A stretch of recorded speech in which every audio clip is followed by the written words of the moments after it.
Hello everyone, Nary here from Drakewing Gaming. Some of you know me on Twitter, The Gaming Dragon. Today I'm coming at you another Let's Play episode of Heroes Advent. So I'm going to try and be maybe a little bit more quiet this time because I've got people sleeping in the house. You're going to get a little bit more of evening Nary from time to time. But anyway guys, we had decided to go with Max this time. And I believe the next time is going to be Ray, or Rye, or whatever his name is, the dragon, whose name keeps changing apparently. But anyway, guys, please sit back and enjoy. Let me entertain you for the next 20 minutes, and let's jump right in. Alright. Okay. After a while, the tall citadel structure soon came into view, many of which quite resembled the modern buildings back in your city, just with a strange twist, almost steampunk, like those movies you've seen and heard of before. All this was quite a sight to behold, even more so now that you finally got the chance to be so up close. So this is the Crystal Coast that I've heard so much about from Alyssa. Hey, stay close, Cassian. No gawking around now. He hurried along as Max passed the city gate. So, what are we on the lookout for, actually? Well, to begin with, we all know that the city is kept safe by the Guardian Crystal. Its grand pedestal sits at the central square, from which it forms a barrier that protects the entire kingdom region from the king's corruption. Any beings with high concentrations of nether crystals will be vanquished the moment they step inside the shield. Max gestured towards the sky, where you could faintly make out beams of magical energies flowing towards the aforementioned barrier, which seemed to become visible only when you looked directly at it. Whoa, so that's good, right?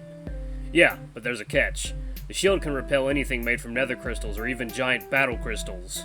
However, small volumes in the form of ground crystal dust can still slip through the cracks. Are you saying people are carrying those around? Mm-hmm. I've heard that smaller doses of nether crystal dust are being circulated around the city. It would be mixed with other substances and the product served as some kind of drug. We've been inspecting food and drug vendors throughout the city for months by now. Haven't found anything solid, but we might be onto something. There's a report of a recent produce shipment from outside the city that somehow evaded security. Oh dear, but if it's just smaller doses, that should be okay, right? Not exactly. The lab people said it could give you hallucinations and euphoria, and higher doses could be lethal since the body can only handle so much nether crystal. But from the afflicted that we've caught, I can tell you that it's a lot worse. They would all begin to laugh uncontrollably while harming themselves, as if the pain only made them happier. And the more dust they ingested, the more their skin and organs withered away as time went by. Those that survived would eventually turn into another beast. That sounds very gruesome and horrifying. No kidding. At this rate, the city might end up corrupted from the inside out, a dastardly plan from the king. But we're here to stop that from happening, so remain vigilant, Cassian. Keep your eyes peeled and inform me if you found anything suspicious. Understood. Oh, hello there, stranger. You turned to the Malamute when you could have sworn you saw something or someone moving from the corner of your eyes.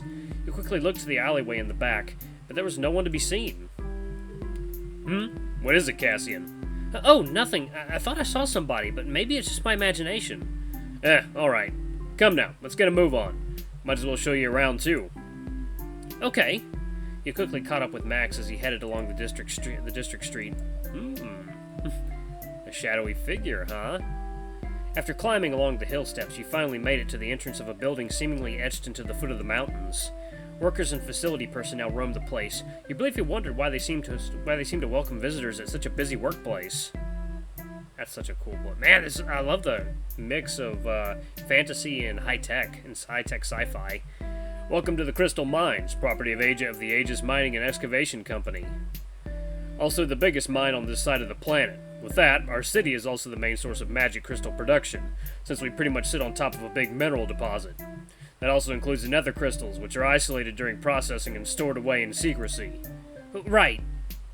You nodded as you followed him around. The operating machinery reminds you of the ones you've seen in your world, especially at construction sites. But as much as you wanted to admire the place, your mind was still occupied with the mysterious figure you saw earlier. In fact, it felt like they're standing there at the far side of the lobby, eyeing you intently. Huh? You pinched yourself as you began zoning out, but the hooded figure was no longer there. You sighed, rubbing your eyes in disbelief. And in this corner you can see the,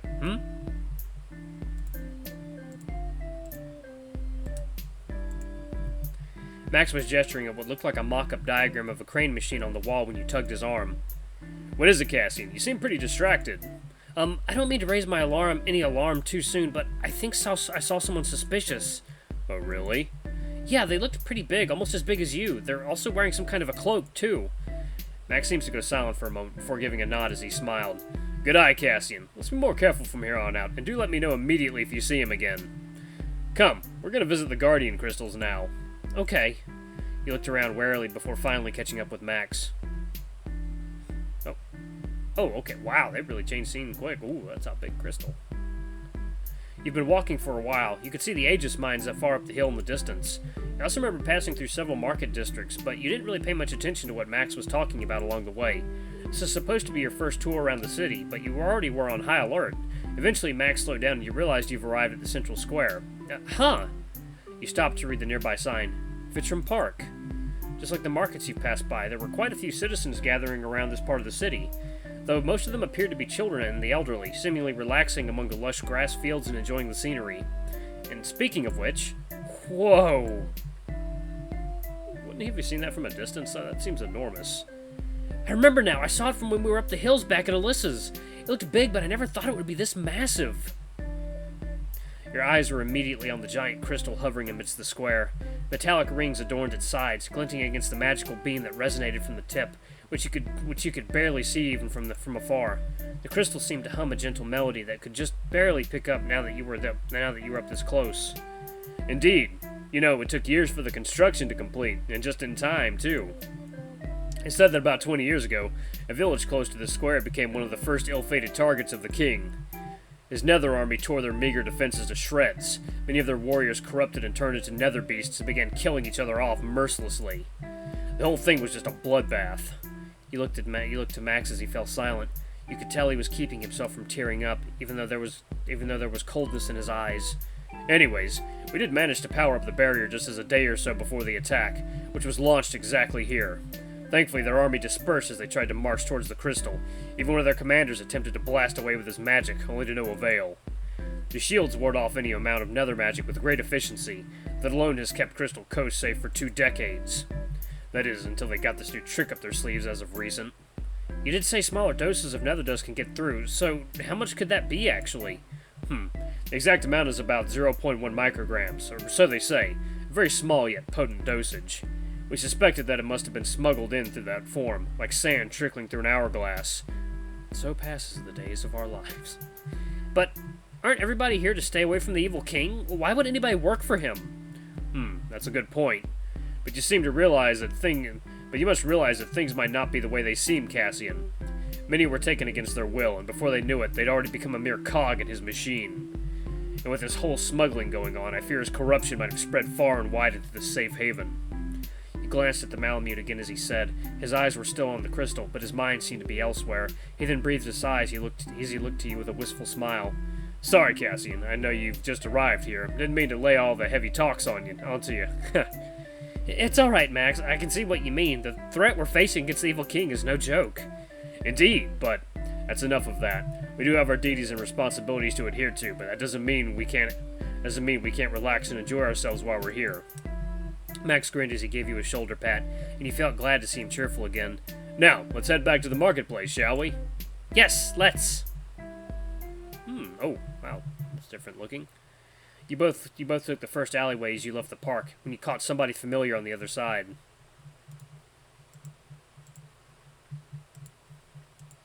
Are we gonna get a battle? Huh? You turned around as fast as you could, but the only thing you could see was the stained brick wall. What is it, Cassian? Caught something suspicious? Yeah, I think I just saw that same person again over there. You said, pointing to the end of the alley. Max decided to approach while you cautiously followed. You were looking back and forth when you heard a loud thud close by. There they are! It's one of the following us from around... It's the one that's been following us around this whole time. You balled your fists and readied yourself for the untimely fight, when the figure suddenly dashed towards Max. But Max, watch out! Before you knew it, they hopped off the ground like a silhouette before tackling the Malamute to the ground. Max! Sorry guys, I can't be too loud. He prepared to intervene when Max nimbly groped at the attacker's arms. In the blink of an eye, he was already on top, pinning the mysterious figure against the ground as they struggled to break free. What? Alright, you can drop the act now, Toby. Sorry, Max. You know I couldn't resist. Toby chuckled as Max helped him back onto his feet. Oh! Well, hello there, Tiger Boy. What Furry VN isn't complete without a tiger? Anything to report? What kind of voice should I do for Toby? Well, I was surveying this sector as part of our plan when I saw you wandering with this new guy. Got to be curious, so I decided to follow you around. Ah, I see. In that case, let's get you guys acquainted. Max nudged you to step forward. Toby, this is Cassian. Cassian, this is Toby. Well, hello, Cassian. I'm Tobias, Max's fellow merc. You can call me Toby if you wanna. Nice to meet you, Toby. You shook the tiger's hand as he gripped yours. Ouch! Such a strong grip. You winced a bit, which seemed to earn a smirk from him before he eventually let go. And Max, where have you been these past few weeks, You didn't write, you didn't call. It's almost like you forgot about me. Toby pouted as he wrapped an arm around Max's shoulders. Oh, just spending some days away from the city. Visited my friend in the forest. You know how it goes. Friend in the forest? Alyssa, you mean? You could see Toby scooting closer to Max, who only seemed to give the tiger a blank stare. Well then, when shall we go on our next adventure? Clearing out that abandoned mine was a blast, wouldn't you say? I can already feel the rush just talking about it again. It was fun, but we didn't find the target there. Hopefully it did not wander off the cave and threaten our people. Ooh, excuse me, guys. Oh, no sweat. While we were away on vacation, I kept an eye on the place frequently to make sure it did not leave the area. Good thinking, Toby. We'll deal with it in time. I'm still on guard duty, so you're out of luck for now, though. whatever you say, Max. It feels kind of weird to see the tiger suddenly acting like so, which made you wonder if these two had some sort of a history. Well, now that I know you're doing fine, I guess I'll resume my surveillance. Okay, see you at the honeysuckle. Got it. And you better drink the night away with me this time, Max. Sure. Be careful, Toby. You know I will. You vaguely caught the tiger winking at Max, and before you could even say goodbye, he's already scaled the alley walls and leapt across the buildings. Just like that, he vanished among the rooftops, leaving you to wonder what even just happened. Well, there's that. We should get going. Yeah, we should. You quickly left the alleyway into the main streets. So, what did you think of our first tour of the city, Cassian? It was quite eye-opening, actually. I'm glad to hear. Truth be told, though, you haven't even seen half of what the Crystal Coast has to offer. His stomach made an audible rumble, and you both chuckled. Heh, I'll be. It's almost 4 p.m. by now, and we actually skipped lunch. Now that you've mentioned it, I do feel pretty hungry, too. I guess this trip really kept us both busy, huh? Yeah, but I had fun, though. That's all that matters, then. Max gave you another head pat, and you tried to glance away a bit. Let's go grab some food, though, shall we? I know a spot near the park that sells something nice. Sure, lead the way. Ooh. With that, you circled back to the avenue beside the square. Among the bustling sidewalks stood a floating carriage, which you assumed was the food stall Max was talking about. I'd like 2 of my usuals, please. Max went up to the front as he said, and the vendor complied with a smile. Judging by the opening on the side, the carriage kind of resembled a food truck. You also looked at the small sign up top for their name, but it was written in some kind of foreign script you did not understand. The meat buns they sell here are pretty good. I think you'll like it, Cassian. You nodded with your eyes still on the stall. These meat buns reminded you of the dumplings you've had once before at a Chinese restaurant. Here you go. Enjoy. Thanks. Here, for your trouble. You saw Max passing a bronze coin to the vendor as he looked at you. And Cassian, catch. Huh? You barely caught the bun Max threw, which turned out to be piping hot. Ow, ow, ow, ow, ow, ow! Hey, careful now, Cassian. If you drop it, you'll have to pay for your own. The Malamute chuckled as he took a bite on his bun. How are you doing that? Isn't that thing very hot? A good mercenary should know how to eat efficiently so as to be ready for any unexpected assignments. Look. He then proceeded to put the whole bun inside his mouth and began chewing rapidly as visible steam escaped his mouth. Before you knew it, he'd already swallowed down the whole thing. Whoa! That hit the spot. The key is to chew quickly while you inhale. The fresh air will help cooling down the food faster until it's enough for you to swallow. You gulped uncomfortably. Yeah, I don't know about that. I'd rather take my time to savor this treat. You sat down at a nearby bench, gently blowing onto the bun to cool it down, when you caught a familiar figure looking around the same alleyway from earlier. Huh? Oh! What is it, Cassian? Oh, it's nothing. I thought I saw someone in that alley over there, but it's probably just Toby with his disguise again. You cautiously took a bite at your food, pointing at where you thought you saw the person. This is pretty good, he exclaimed with glee, but Max didn't say anything. Instead, when you looked at him, his face was stern and his eyes closed shut, as if the Malamute was focused on something. That's not Toby. You stay right here and wait, okay?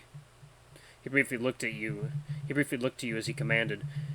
There was that same coldness in his eyes that you saw earlier. Before you could say much, he headed straight for the suspicious figure, who seemed alarmed by the Malamute as they retreated further into the alley. What was that? He's stone cold all of a sudden. Oh, well, I guess it's nothing he couldn't handle after all. You shrugged, deciding to enjoy your meal when you heard a scream coming from the same place. Oh, what's happening? I hope he's okay. Should I run after him? Yes. You decided to haphazardly down the bun and hurried along the sidewalk. A blast of unnaturally cold wind swept past the alley as you approached. What's going on? Max? You raised your voice a bit higher than usual. No response. Under the late sunset, the already damp alleyway ended up being a lot darker than you expected. You reminded yourself to tread carefully. You peeked around the corners where the back alley branched around the neighborhood. Max was still nowhere to be seen, just trash cans and dumpsters lying around the corners. You thought of turning back when you heard footsteps headed your way. Huh? You could barely make out the hood under the darkness. It was the exact person you caught earlier, whoever they were. They seemed mildly injured with ice shards pinned along their arm. Was this Max's doing? Is this person an actual threat? Before you could figure out what to do, you felt something sharp poking against your chest as you were knocked to the ground. Ah! You blind? Out of my way! The hooded person cursed as they quickly scrambled back on their feet. They threw a kick at your side, sending you rolling over a bit. Bloody piece of trash! They spat at you before running away into a different corner, leaving you to wince in pain among the dirt. Moments later, you finally hear someone else approaching. What the? Cassian? You felt the Malamute's arms around your shoulders as he sat you up on the ground. Max? What the hell? Why are you here, Cassian? Did I not tell you to stay where you were? Max gritted his teeth, and you felt like his stone-cold glare could pierce through you. I'm sorry, Max, you muttered, trying to look away as tears trickled along your cheeks. I just wanted to help. By throwing your life away? You've just arrived here and you already wanted to play hero? You couldn't even stand up after that guy ran into you, for crying out loud. Forget it. Are you okay? Can you get up? Max said, his glowing eyes relaxed as his tone softened. Yeah, he kicked me, but I think I'll be okay. Ow! You tried standing up when tingling pain permeated your chest. When he bumped into me, I felt like something scratched my chest, though. Oh, this. Lie down and hold still. You lied on your back as instructed. Max rolled up your shirt and you felt his finger pulling at something among your chest fur. This might sting a little. Ow! You yelped, seeing the Malamute dropping a shard of black glass into a clear zipper bag. It turned out to be much smaller than you thought, even though it hurt so much. What was that? Nether crystal. You were lucky it's just a shard that hasn't fully entered your body yet, otherwise it'd have driven you mad by now. You groaned as Max pressed against your wound, his touch grew colder by the seconds. You could feel the cold spreading from his fingertips deep into your flesh. It was very strange and uncomfortable, but soon enough the bleeding stopped and your wound was completely healed. You still felt terrible, but at least your chest no longer hurt. There, that should do for now. Thanks, Max. Don't ever disobey my orders again, understood? Yes, Max. Let's just head back to the guild. I need to report this incident. Can you walk? I think so. Damn. You managed to get back onto your feet with his help. Your body no longer ached, but you still felt weak somehow. Most of the trip back was a blur to you. You only remember leaning into Max for a while. He smells nice. You sighed to yourself. You felt guilty, but couldn't help noticing how warm it was to have his arm wrapped around your form, having his fluffy, smooth fur brushing against yours. Here we are. Eventually you arrived at the main hall. You've also regained enough strength to comfortably walk on your own. Thanks, Max. I'm sorry for what happened once again. Just... Malamute eyed you for a moment, but he only sighed. Just don't do that again, alright? Alyssa might not forgive me if something happened to you. Okay, I promise. You felt someone grabbing your shoulder all of a sudden. Eh? You startled, looking back only to find the red dragon towering over you with a sly grin on his face. What voice did I do for Ray? Gotcha. Ray, what are you doing here? You do look cuter when you're all jumpy, you know. That's not the point. You feel even more embarrassed. How? I mean, what are you doing? Oh, how am I doing? Oh, it's very sweet of you, Cassian. I didn't know you care about how I'm doing. Your face honestly couldn't get any redder. For real, though. I just have something to tell your friend there. Max seemed to notice you two as he returned. You could briefly see the clear bag Max left on the counter before the receptionist took it away. Oh, hey, Rye. What brings you here? It's still somewhat weirded you out to hear the dragon being called that way instead of his real name, but you just decided to go with the flow. Actually, yeah, that's interesting, huh? Well, I've got some errands to run tomorrow, and I was thinking of inviting you. You have no patrol duty tomorrow, right? Yeah, I don't. Is this for Alex again? Yep. What does he need this time? Well, he wanted some organic samples from the Acai. You recall Alyssa briefly talking about the Acai tree before. It was a massive ancient tree in the middle of the forest. Another crystal weapon, huh? Yeah, well, are you up for it? You could bring Cassian along too if you want. We could teach him a thing or two. Besides, we're just gonna gather some samples. Should be a high-risk operation, if anything. Sure. I can help you handling the extra packages after all. Oh, tell me about it. I've got an extra large package here, all right. The dragon briefly pointed to his crotch with a wink. Oh, shut it, you big O. So tomorrow morning? Okay, I'm gonna pause it right here, guys. That was really silly. And Cassian got hurt. Looks like we encountered someone who's up to no good. But anyway, guys, thank you so much for watching. I'm gonna get ready for bed soon. I love you. Don't forget to like, comment, subscribe, ring that notification bell. Leave a super thanks if you can. It always helps. And until the next video, I love you all. I'll see you next time. Bye-bye!